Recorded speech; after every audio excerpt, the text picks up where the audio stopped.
हाँ रहे मेरा पोखरी नगर में था ने हाँ कहे था कि तोरा पोथी में था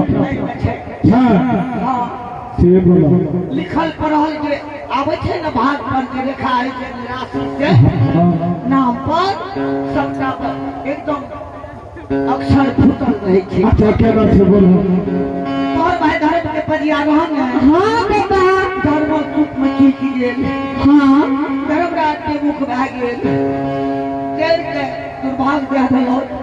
तोड़ के कलम से लिख दलक से कंचन कया है के पुरिया कया पुरिया के पर बिना नींद बिना नारी के बिना वन बिना पैन के 12 बरस आहा के भाई के खेतली भगवा से लिख दलक बेटा सिगाल दिन के दलक दिया अपन बिना माने बुझाई छिए हाँ बाबा बहिन छिए ने अहाँ नहीं चिन्हियो आ चिन्हबै जिन्हें ओकर कहते थे ने अहू के बना दे नहीं बाबा तेरे नौरी अहाँ के तू है क्या लो ये कथी ले बढ़िया से खुशबे रात के अपनो रात महल में जमानी फैलेते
दोसर कपार पर रहे न अपन कपार जड़तो तो अपन आइ के देव की लोक ए हो ब्रह्मन बाबा जना सहजरा के चोर देवे बाबा सुना अगर तो ओकर मरल भगवान दिल में वहां ओकरा शरीर के माछी उड़ पलंग पर बैठा पिलवा उड़ बहन पर बैठता बढ़िया लतेर भाजे तक कांच कुमार ढाठल नहरो ढाठल गेलो आ सौसरो ढाठल जेत बचन मानो ओकर अपमान करत तब तोरा पर से जेत केना हमरा से अपमान हेतै बाबा आगे से हम जानै छी ओना ने मानतै केना ई क्या देतै स्वागत महलादारी जे देल छै सब भैये के देल छै दिन देलकै आब तो ओकरा सेवा कर मानव नहीं मानव भैया भैया देखियो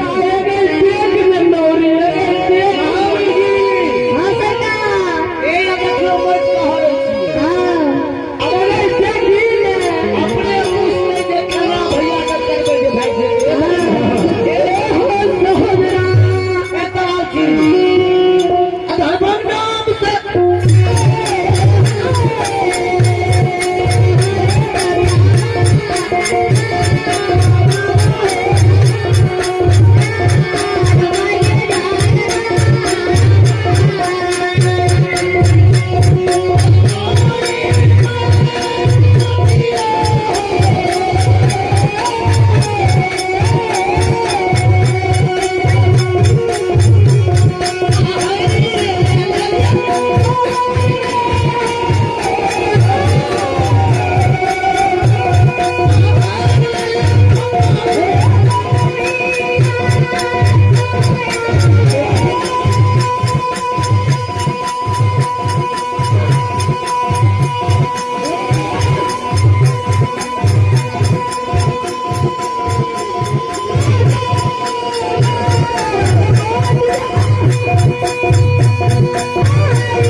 बोला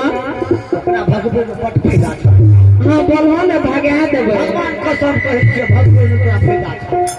ये देखो बोला जखनी एता ने हाँ बहन बहन किलो करतो हाँ छै त कने मजदूर में हाँ तूने यह बाहर अच्छा हे नौरी द्वारा हाँ कलबुच्चा लोटा में जल लिहो बुझल ने। हाँ महावीर जी कहे तो हमरो आत्मा पर नहीं कह दियो हे भगवान जाओ ज्योति भक्ता के दुख सिरे ले लो सतनाम सतनाम। हे अल्लाह बोला कलबुच्चा लोटा में जल लिहो हाँ भैया के चरण पखारे ले दिहो हाँ घोड़ा के घुड़सार में हाँ अखरा पूछ के चटे कोनो ओइ पर कपड़ा बिस्तर ये ले जेता घोड़ा घुड़सार में जब हाँ तब घोड़ा घुड़सार के हाँ घोड़ा के लीटी के बढ़िया धागा भेज दै छै। अच्छा कैसे तोहर भैया नहीं देखतो आ खपा फुटला खपटा में खट्टा घोर कति दिन का नहीं रहे पिलुआ फरला तो कुआरों का पैसा कुआरा घी का मोह लल पिलुआ का थपीच के आ घोर फेंक गल आ घी बेच अनल बाजार से वह खट्टा घोर आ सतुआ जे दबाई ना भोजन में तो खट्टा घोर के आ घा घोस के बातो रहे छै। तोहर बहन नहीं खैता दीप से ओकरे लेल धन छियो ओइ पर विरोध ऐते हाँ बाबा तोरा द्वार पर फल नहीं रहतो द्वार से चल जेतो तोरा कल्याण भाई हे कतनो कम तो सामने मन चल जाओ अब वही से हमने भाग लो तो ये कहता नहीं जे बहिन हमर कहाँ ये नौरी के सिखा दियो की जे नौरी के जो कहिए की हमरा भैया के अहाँ के बहिन के 4 दिन से प्रसव के दर्द उख रही है हल्का हल्का पस्त पानी गिरे उस समय में कोनो सिपुल में रहे इलाज महीना है भागत बल से जय हो कहियो जे नौरी कहिए कि अहाँ के बहिन के प्रसव के दर्द करैए पस्त पानी चलैए पूर्वा पछिया के डर से अहाँ के बहिन घर से बाहर नहीं होइए खिड़की के ओर से अहाँ के बहिन के अखरा मुइज बिजला के लड़ो होइ छै अखरा मुइज एक मुट्ठी कहिहल देते आ कहिहल डोरी बांटे ले आ तोरा भाग के तरहत में चाम छन चारि गो बांटो सब्जी बनबै ले आ 2-4 गो बांटो त बिरो गेते सबका सिगला चाम कने कने के गिरते तोरा से बिरो गेते तोरा दुआर से भाग जेतो तोरा कल्याण भाई तो हम जाय छियै हमरा वचन के मानी है ई नहीं जे फेर है तब तक कलब तक ओइ में लग दियो हम जाय छियै जाइए बाबा ठीक है बाबा वचन सत रहते ना साथ रहते धर्म से बहुत लगे लागे क्यों महावीर जी हमरा कोन लागे छै घाटा लागे छै हमरा गोर लागे वाला के त बुझियो उधार छै आ जे ने हमरा गोर लागले के तो पारो छै बोलिए बाबा धन्यवाद की सुनु सुनु सुन बढ़िया सुनियो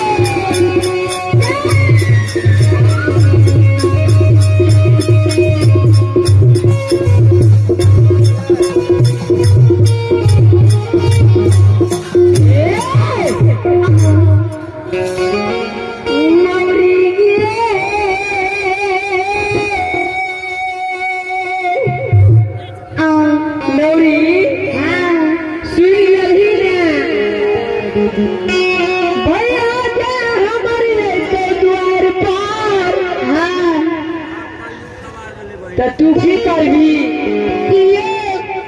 वो सतुआ भोजन ले ली है और कलबुच्चा लोटा में पानी ले ली है आयो जे देखे छी घोड़ा घर सार दे हे हेबे ओइ ठमा बैसल भी हे चटे ले लिए हे देखे छी हे यह चटे ले ली है क्या तो ये तुहे न बोली रे लेके भैया के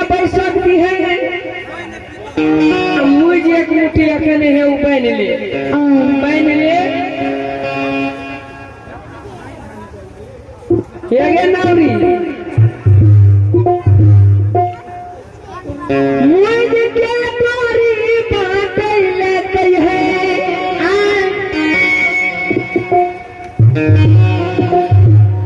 तोरा जे कहता ने जे बहन से भेंट करा दे तो कहिया बहन के परसों के जरूरत छ बहन तोर नहीं भेंट कर सके छ पूर्वा पछिया हवा बोए छे तोर बहन नहीं भेंट करता ए हो भैया ए घोड़ा घोड़चार में बैठियो ए कलबुच्चा जल से आवा चरण पखाड़ियो ठीक है लोरी हमें देखिया आराम करेगा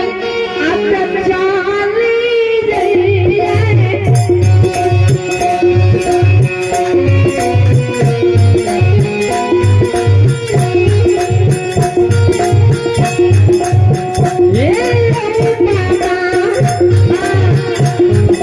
Yeah.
रहे न दुआर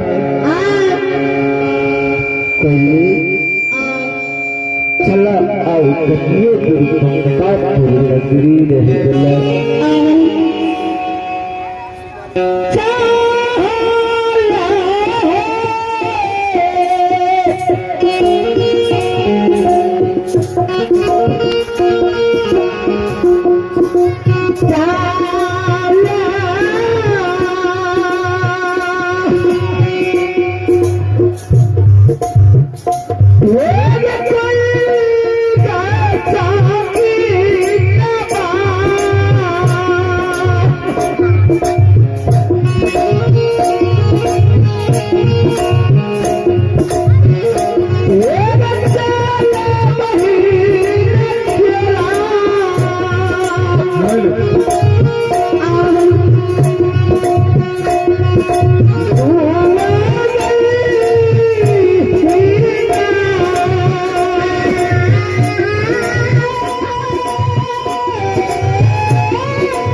बहन के दुआर छिए